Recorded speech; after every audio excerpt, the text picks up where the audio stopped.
নমস্কার, আমি মৌসুমি স্ট্রিটসে আপনাদের অনেক স্বাগতম।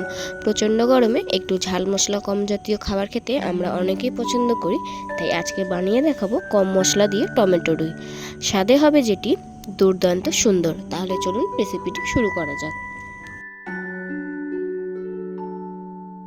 টমেটো রুই বানানোর জন্য লাগছে 5-6টি মিডিয়াম সাইজের টমেটো, 2 থেকে 3টি বড় সাইজের পেঁয়াজ, 3টি আলু যেটা আমি স্লাইস করে কেটে নিয়েছি, 1 ইঞ্চি আদা, 5-6 কোয়া রসুন, 3টি লবঙ্গ, 2টি এলাচ, একটি বড় তেজপাতা ও একটু দারচিনি।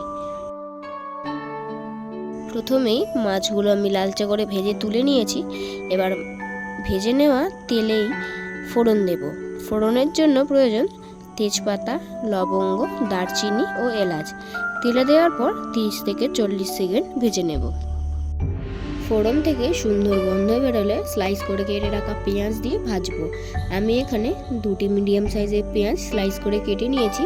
অর্ধেকটা ভাজতে দিয়েছি, অর্ধেকটা আমি বাটার সময় ব্যবহার করব। পেঁয়াজগুলো হালকা লালচে করে ভাজা হয়ে গেলে আগে থেকে কেটে রাখা আলুগুলো পেঁয়াজের মধ্যে দিয়ে ব্রাউন করে ভাজবো।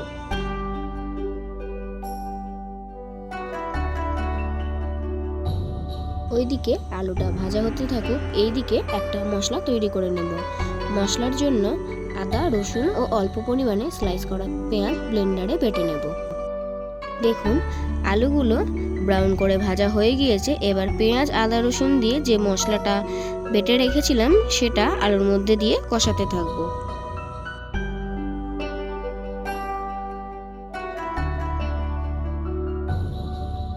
মশলা কষানোর পর 4 টুকরো করে কেটে রাখা টমেটোগুলো দিয়ে দেব।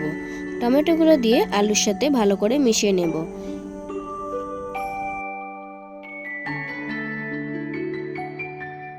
টমেটোটা ভালো করে আলুর সাথে মিশিয়ে নেওয়ার পর এবার একে একে নুন, হলুদ গুঁড়ো, জিরের গুঁড়ো, লঙ্কা গুঁড়ো, ধনের গুঁড়ো দিয়ে মিশিয়ে নেব।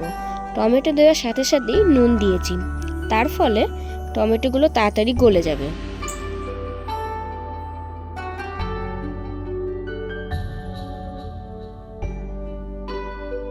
টমেটোর সাথে নুন দেওয়ার জন্য দেখুন টমেটোটা তাড়াতাড়ি গলে গিয়ে থকথকে হয়ে গেছে। এবার এর মধ্যে আগে থেকে ভেজে রাখা মাছগুলো দেব। মাছ দেওয়ার পর মশলার সাথে ভালো করে মিশিয়ে নেব। এখানে একটা ছোট্ট টিপস, আমি এখনো পর্যন্ত এই রেসিপিতে কোনো রকম জল ব্যবহার করিনি। আগে যদি জল ব্যবহার করা হয় তাহলে এর টেস্ট কিন্তু একদমই ভালো আসবে না।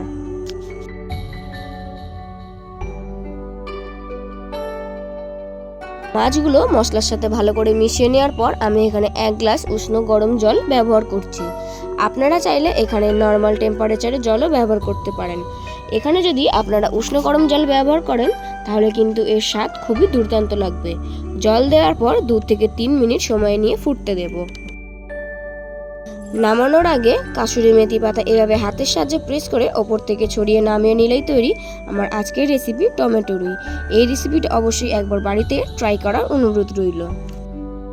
আমার রেসিপিটি কেমন লাগলো সেটা অবশ্যই কমেন্ট করে জানাবেন। ভালো লাগলে অবশ্যই একটা লাইক করে দেবেন। আমার পরিবারে নতুন হলে চ্যানেলটি সাবস্ক্রাইব করে পাশে থাকা বেল আইকনটি অন করে রাখবেন, যাতে নতুন নতুন রেসিপি আপলোড করলে সেটা দ্রুত আপনাদের কাছে পৌঁছে যায়।